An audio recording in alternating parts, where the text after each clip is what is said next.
Imagine if you were a YouTuber who could literally take the most boring event to ever happen and turn it into a Netflix level documentary that would get millions of views per day. Well, that's somebody's reality, and his name is SunnyV2. Over the past few years, he quickly rose to the top of the video essay space, and although his time in the game has been controversial, his growth is absolutely not a mistake. There are several observable techniques SunnyV2 uses in every single video to maximize his retention and get more views. Firstly, we'll start with an advanced breakdown of one of Sunny's most viral videos called Every MrBeast Member Who Got Fired and Why, where in just the first 7 seconds alone, he has already used 3 different powerful strategies to keep our eyes glued to the screen. There are 9 MrBeast crew members who have either been publicly fired or have disappeared without explanation, and we're going to talk about all of them, beginning with Matt Turner, who had one of the more controversial endings to his time working with MrBeast. First and foremost, he begins his video with an opening statement that essentially restates what the title is saying. This may seem redundant, but it is a fact that most people click off the video in the first 10 seconds, and that number only increases when people believe that what they're about to watch is not actually what they clicked on. It also helps that as he's restating the topic, he's also showing pictures in the background one by one with his editing to help give further proof to your brain that this is in fact what you signed up for. But the next technique he uses is actually so masterful that even I was shocked the first time I watched this video. Pay close attention. And we're going to talk about all of them, beginning with Matt Turner, who had one of the more controversial endings to his time working with MrBeast. Matt Turner was initially hired as an editor for MrBeast back in 2018. In case you're asking yourself what the heck was so special about what we just saw, well, let me explain. In order to understand why anything else in this video works, the most basic thing you need to know is that storytelling is one of the most powerful hacks in existence for audience retention. In fact, one could even argue that your audience retention is purely as a result of how good of a storyteller you are. It works because in any context of life, once you start telling a story, at least a percentage of the people listening are gonna be interested enough to want to hear the end. However, the problem is that the percentage of people who care enough to listen to a story highly varies on how you prefaced it beforehand. For example, a guy who just comes up to you and starts yapping versus someone who says, "Oh yeah, my mom died and this is how," you're probably more likely to listen to the second one talk for long because you know that it's gonna actually be an important story. And it's because of this that most YouTubers typically take around 30 to 45 seconds of intro to build up your expectations and get you committed to watching the rest of the video. Now that we've been hooked as an audience, let's examine the techniques he uses to actually tell the story and keep it engaging.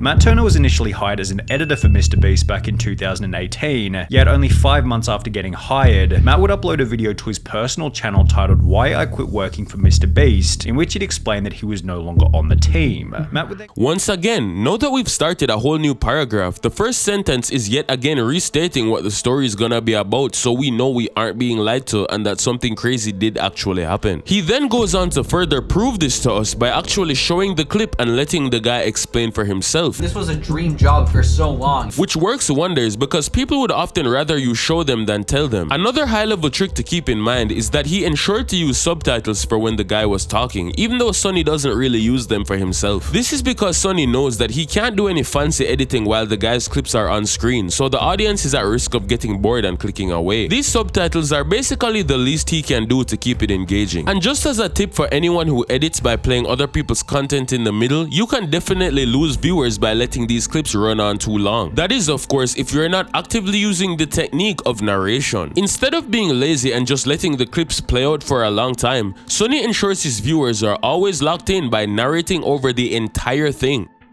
Matt would then go on to praise MrBeast, talking about how much he enjoyed the job. This was a dream job for so long. Going to work was a blast each and every day. If you're watching this, MrBeast, I love you, bro. However, despite ending his message by stating that he loved MrBeast, approximately 1 year and 2 months later, giving us a summary of what Matthew was trying to say and then only playing the clips were absolutely necessary to show us as proof. Just like on the news, they're only showing us the highlights that we need to know and the reporter is narrating the rest. There's a reason these these big TV channels do that, because ultimately the clips are not the story. You are the one telling the story, and you have to maintain the flow. And speaking of the flow of the story, this next method shows how he's able to smoothly transition from one point to another and keep you engaged the entire time. Matt Turner would take to Twitter stating the following: "I'm not going to make a video about my time editing for MrBeast, but I will say that it was the most mentally draining time of my life. I was yelled at, bullied, and called replaceable by MrBeast every day. While Matt might have thought that his MrBeast call-out would command a bunch of respect and sympathy, the opposite of this happened, and everyone instead began to stick up for MrBeast. I think people are jumping to conclusions with this MrBeast stuff." If you notice, he hasn't once given his opinion or stopped to ramble about anything or gone on any tangents. He's simply focused on telling us the events as they actually happened and providing some context before and after each time. This is because the best way to keep a story engaging is to actually tell the story. Too many people love to ramble on about unnecessary garbage as well as inserting their own opinion when all I'm focused on as a viewer is what happened next. It's physically impossible for me to stop watching the video as long as I keep thinking what happens next. I want to know. And Sunny does this by constantly drip feeding us information at a pace that isn't boring but also doesn't spoil the ending. And inserting your opinion is not bad, but you should wait until the story is done. But even regarding the ending of a story, nobody transitions between stories as smoothly as SunnyV2, because by the time one story is done, he's already wrapped you into another one without you even realizing. Take a look at this. However, Matt Turner wasn't the only person to try and expose MrBeast before having it backfire terribly. Back in 2018, FlyDoesYT uploaded a video titled "My Experience Editing for MrBeast, Worst Week of My Life," in which he'd foolishly accused MrBeast of faking the content. Because of the way it was stated, I initially thought that the point about FlyDoesYT was just another part of the Matt Turner story, but no, Sunny just continues talking about him, and that's when I realized he has already moved on to story number 2. He just never told us, and now it's too late and I wanna find out what happened to this guy, so I'm gonna listen anyway. And then he does it yet again. At the end of the FlyDoesYT story, he seamlessly transitions into story number 3 about MrBeast's employee Jake the Viking, and this one is extra sneaky. Fly is in the wrong. Unlike Matt Turner, Fly has since had a relatively successful career, having built a channel with over 300,000 subscribers, yet he hasn't been nearly as successful as Jake the Viking, who's been able to show that a peaceful ending with MrBeast is always the most beneficial path. Jake appeared on the MrBeast channel for the first time back in June. The reason for doing this is because once people hear the words that sound anything like, "and that's the end of this one," then it sets off alarms in their brain that whatever they were just invested in is now done and gives them a window to click off the video. Of course, if somebody's really engaged in the video and they genuinely want to stay till the end, then this won't necessarily affect them. But there are many people who won't fall into this category. And yes, not every video essay does this, but that's exactly why the little things like these are what separate an average viral video essay with 400,000 views from this masterpiece that has grown to over 20 million and broken the algorithm.